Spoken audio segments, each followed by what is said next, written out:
Chapter 1301, New Life. Through the eyes of mystery prying, Bernadette saw that the interior of the dark red baldachin was empty. Nothing was there. All she could see were shadows that usually shrouded things in reality. She was unable to prophesize anything from it. Having no choice but to look away, she followed her intuition and made the invisible servant walk towards the other end of the open area, which was also part of the primitive forest filled with towering trees.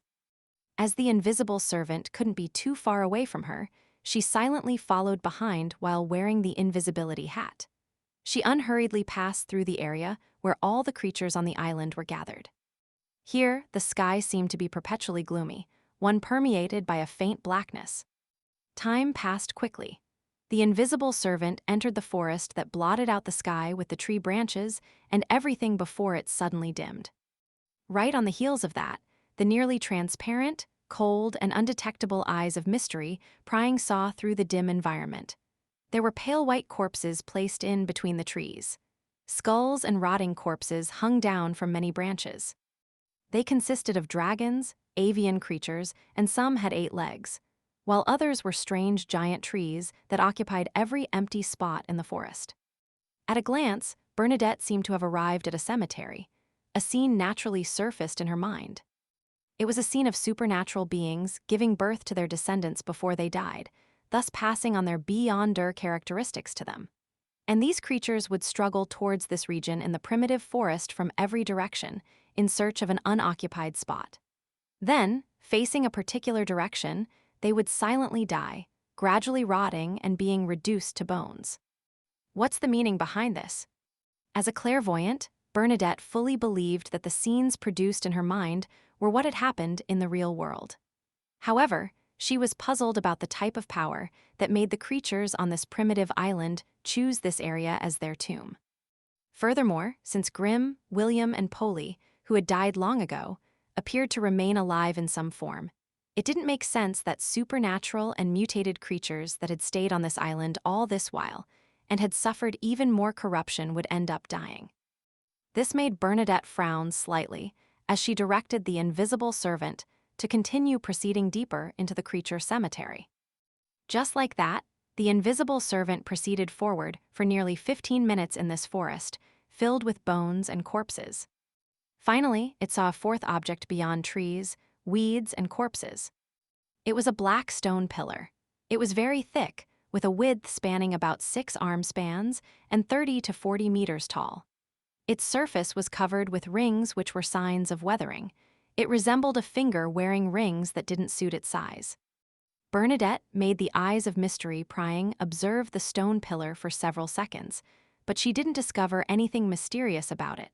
It was as though it was a symbol that was casually erected. The invisible servant looked around and discovered that the surrounding corpses around the stone pillar didn't suffer from serious rot. They were even covered in rather intact flesh and skin. There aren't any supernatural powers or magical effects that are different from other places. Unless the new deceased were gathered near the stone pillar, it's impossible for them to have such a unified trend. Bernadette suspected that it wasn't because there was no mysterious influence in this matter, but that it would only happen at a specific moment. She didn't use her powers of prophecy to search for the reason. This was because a prophecy, at its core, was to pry into the secrets of the river of fate. The more serious the problem involved was, and the higher her status and level, the more damage the backlash would bring to her. And at this moment, it was impossible for Bernadette to not be cautious. She was afraid that it might involve an unknown existence. In addition, this hadn't caused any harm to her. She didn't have to take the risk to make a prophecy. After searching for a while to no avail, the invisible servant continued forward, attempting to pass through the cemetery and head to other regions of the forest. Just then, Bernadette heard a rustling sound. It was the sound of a breeze passing through the vegetation, a tidal wave in the void. Ever since she landed on this strange island, this was Bernadette's first time feeling the wind. Subconsciously, she made the invisible servant look back at the black stone pillar. In the eyes of mystery prying, the corpses around the stone pillar began to rot and shed one by one. New flesh and blood grew out like they had their own spirituality, and their skin slowly covered this harrowing scene 1 inch at a time. This change lasted for less than 10 seconds before stopping.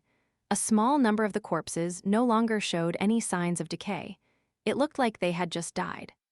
In the next second, a mutated curly-haired baboon and a wolf with 8 legs wobbled to their feet.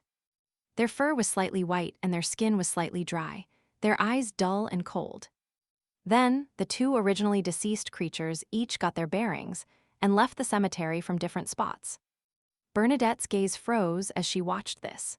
Her brows raised slightly as she finally understood why the creatures on this island had struggled to come to this area before dying and why they had to die here. Here, death, an endpoint, didn't mean entering the state of eternal slumber, but rather a new beginning.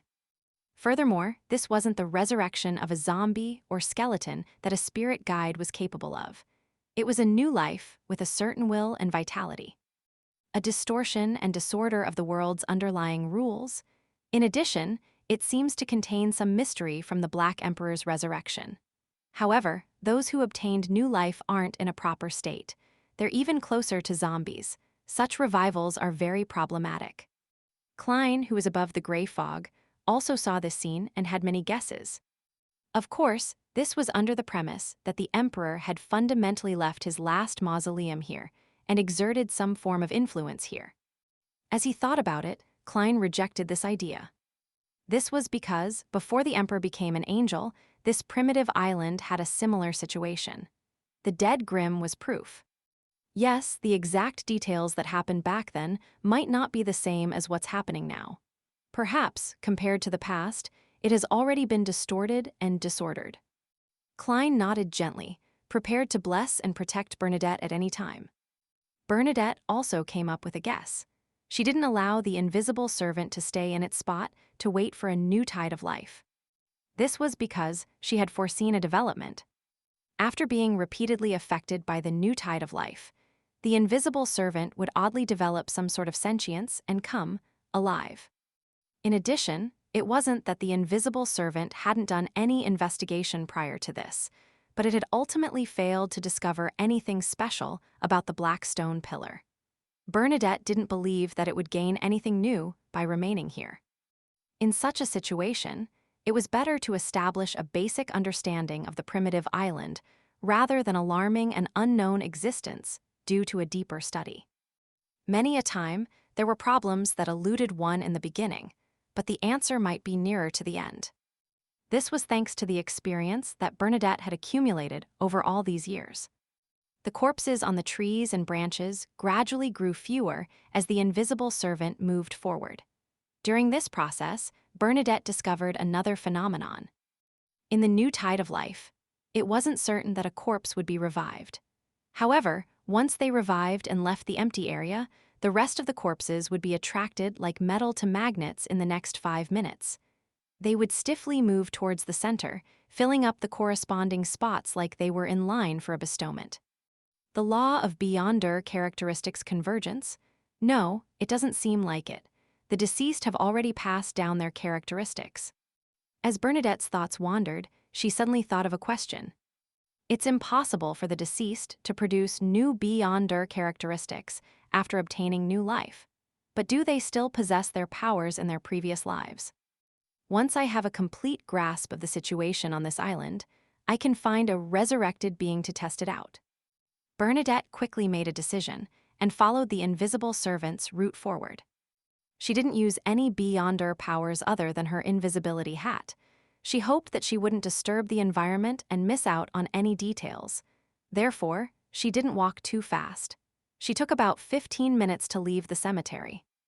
The invisible servant had already entered the forest up ahead. It could hear the occasional bird chirping and beast roars. The vibrant vitality here was different from the other remaining regions. Above the gray fog, Klein sighed. Thankfully, I'm now the owner of Sephra Castle. Here, I have the status of a king of angels. I can observe reality for as long as I want to, and I don't have to worry about draining my spirituality. Yes, the only thing I need to pay attention to is my body that's hidden in the ancient city located in the fog of history before the first epoch. After traveling for another few minutes, the invisible servant suddenly saw something that appeared incongruous to the primitive island's environment. It was a log cabin that seemed to be a residence of a forest ranger. The log cabin was brown in color and was less than 2.5 meters tall. It looked like it was prepared for humans, but every detail was rough and crude. At that moment, the cabin's door was open, allowing Bernadette to see the situation inside through the eyes of mystery prying. A wooden table, a fur-covered bed, and a low-back chair formed a scene of a residence lived by humans.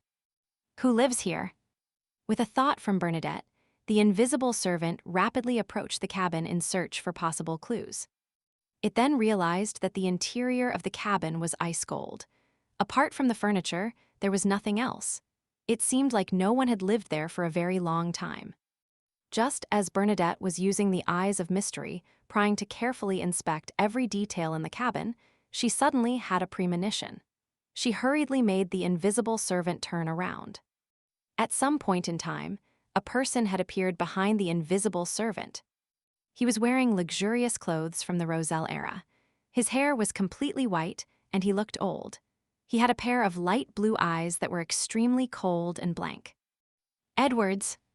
This was the knight who had outlived the emperor, Vice Admiral Iceberg Edwina's ancestor. Edwards stared at the invisible servant for a few seconds. Suddenly, he opened his mouth and said in a low voice, "Our Highness."